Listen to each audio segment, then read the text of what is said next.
After receiving a lot of investment in the form of Star Wars Galaxy's Edge, Toy Story Land, and Mickey and Minnie's Runaway Railway, Disney's Hollywood Studios has become arguably the most popular theme park at the Walt Disney World Resort. The park, however, suffers from not having enough to do for the increased number of guests, resulting in larger crowds throughout the park and longer lines at attractions the park does have, most of which are highly sought after attractions to begin with. So what could Disney possibly do to further improve Hollywood Studios? This is a thought starter. Now, when I think about what more could be done at Hollywood Studios, there are three primary areas that I wanted to focus on today: Grand Avenue, Sunset Boulevard, and the Animation Courtyard.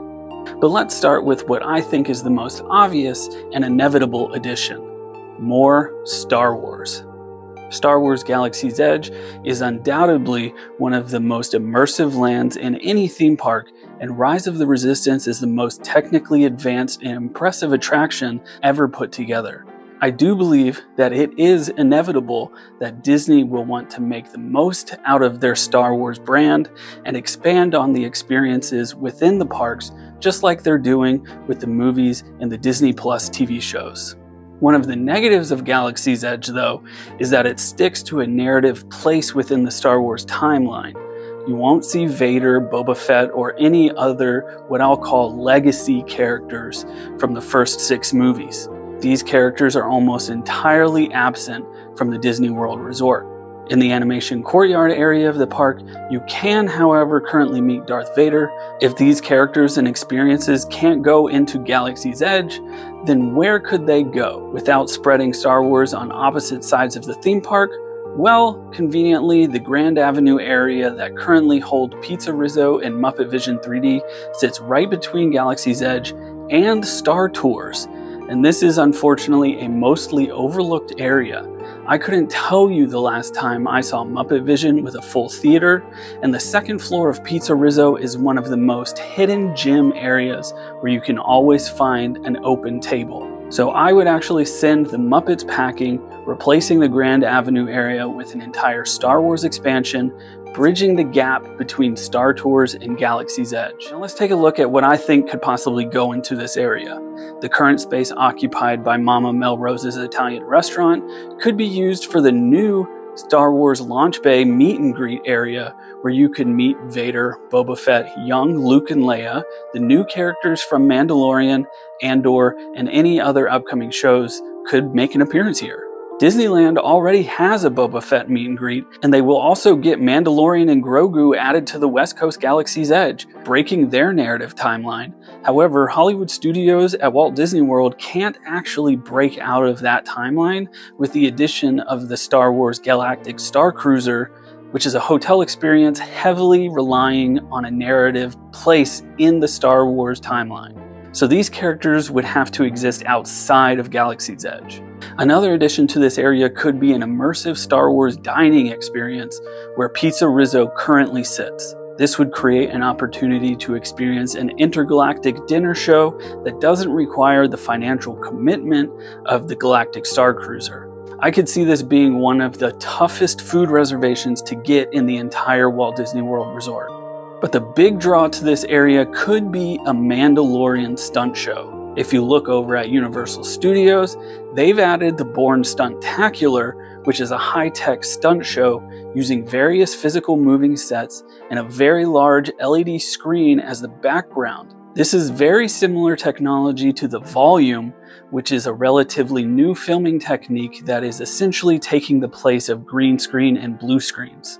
It allows filmmakers to actually place their actors into realistically lit environments without having to actually go on location or key in backgrounds in post. And being that The Mandalorian already heavily uses the Volume during filming, it makes sense to use this same type of technology for a next generation stunt show. The Bourne Stuntacular queue space and theater building over at Universal Studios is roughly 30,000 square feet, and that same footprint would fit perfectly in the space where Muppet Vision 3D currently sits. As you can see here, I've taken the Bourne Stuntacular building and overlaid it into the Grand Avenue area at the same zoom distance. Just one last small change here for this Star Wars expansion, similar to how they changed the entrance of Toy Story Midway Mania to place it inside of Toy Story Land. I would move the entrance of Star Tours to be within this new Star Wars expansion land. That way all of these attractions exist within this Star Wars area. So with Launch Bay relocated to the new Star Wars expansion area, what could be done with Animation Courtyard now that there's one last ride there? Well, let's not get there just yet. Next, I want to talk about Sunset Boulevard, and more specifically, the Lightning McQueen Racing Academy. Some of you may be asking yourself, there's a Cars experience at Hollywood Studios? Yes, there is a Cars experience at Hollywood Studios. It sits relatively hidden, tucked away behind Rock and Roller Coaster. And it's actually a really neat attraction, and the Courtyard features a couple other Cars characters photo ops, but because of its target audience and the location, I think it tends to get overlooked. One of my go-to bathrooms is actually in this area. To bring more attention to this area though, I would bring in an adult-focused attraction to match more along the lines of Rock and Roller Coaster and Tower of Terror. And some of you may remember the extraterrestrial alien encounter that was at the Magic Kingdom in the 90s. What if Disney were to reimagine the alien encounter for Hollywood Studios, where I believe it actually fits as an attraction? With Disney's acquisition of 20th Century Fox, they now have access to the science fiction horror franchise Alien. Keep the same idea as Alien Encounter, but insert the actual xenomorph itself from the movies. Not only would this attraction attract older guests, but it could also draw in more guests that may currently get on Rock and Roller Coaster and then exit back down Sunset Boulevard without actually going into the Lightning McQueen experience. And finally, the area of the park that I think needs the most attention, the Animation Courtyard.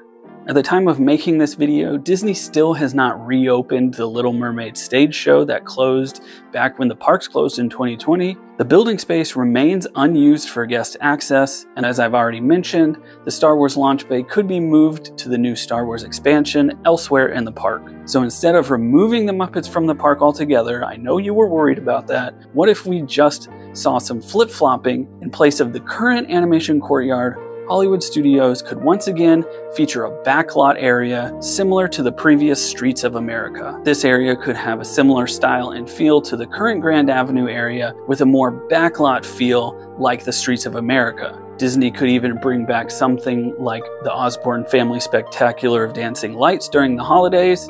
And I think there's also potential for 3 new experiences here. Disney could go ahead and keep the 2 stage shows in a more condensed Broadway style in place of Little Mermaid and Disney Junior, bring in rotating stage shows like Aladdin, Frozen, Monsters Inc., or even Newsies. And now I know Disney can't actually feature most Marvel characters east of the Mississippi, but it's honestly not impossible, and if Disney was able to reevaluate that agreement with Universal, why not add Rogers the Musical? The marquee attraction for this area could, however, bring back a former fan favorite and reimagine an idea that has never actually been realized: the Great Movie Ride. Or as it may be known, the Muppets present great moments at the movies. I understand that the Great Movie Ride has come and gone, it's had its time, and it could be very unlikely that Disney would bring back this kind of attraction, but when you take a look at the Muppets and the potential they have in a similar style ride, it just makes for such a good idea. And it obviously was a good idea, because before Jim Henson's death, they were actually planning it. And there's even a Muppets special called The Muppets Go to the Movies, which features Kermit and the gang recreating iconic scenes from movies. It just works. Plus, there is space for the same size show building as the Great Movie Ride and Runaway Railway if they tear down the current launch bay building. They could even add a pathway between Rock and Roller Coaster's plaza and the new backlot area, improving the guest flow for what is currently a dead-end Sunset Boulevard. One of the biggest issues related to the Great Movie Ride was the licensing of the different films featured in the attraction. Now Disney owns a vast library of films from their own studios, Lucasfilms, and 20th Century. These are all potential properties to add into the parks or use within this type of ride. So now picture this. We pass under the Hollywood Studios archway as if we're entering an actual studio lot. On either side of us, we have a grand Broadway-style theater with large flashing marquees. In front of us, we see towering facades of a New York street, and right down the middle, a large blue sky backdrop with a smaller theater marquee coming seemingly out of nowhere. The idea of this attraction entrance comes straight from a piece of concept art that was actually originally for Epcot. As we enter into the attraction, we're met with the shenanigans of the Muppets as they prepare themselves for opening night.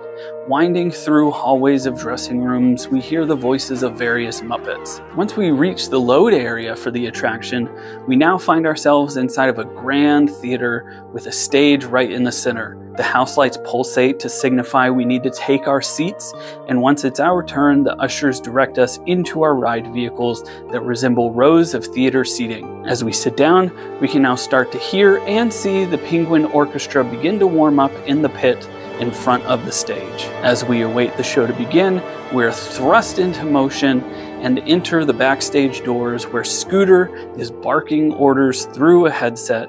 And because we're already backstage, we're invited to have a glimpse into the production. Throughout the attraction, we could see scenes like Miss Piggy and Kermit on the bow of the Titanic, or maybe Fozzie Bear dressed as a department store Santa Claus in Miracle on 34th Street. These are just two potential scenes that could be featured within this attraction.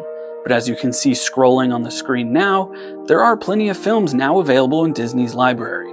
And with the trackless ride system, we could be able to swerve and dodge the unraveling of the scenes as the ride progresses and the Muppets end up causing chaos, as they do, in the most fun and silly ways possible. Once the ride ends, we then exit through a theater lobby that doubles as a counter service restaurant themed to a concession counter. This is actually just one of the ideas that I have to bring the Muppets into all 4 Walt Disney World parks.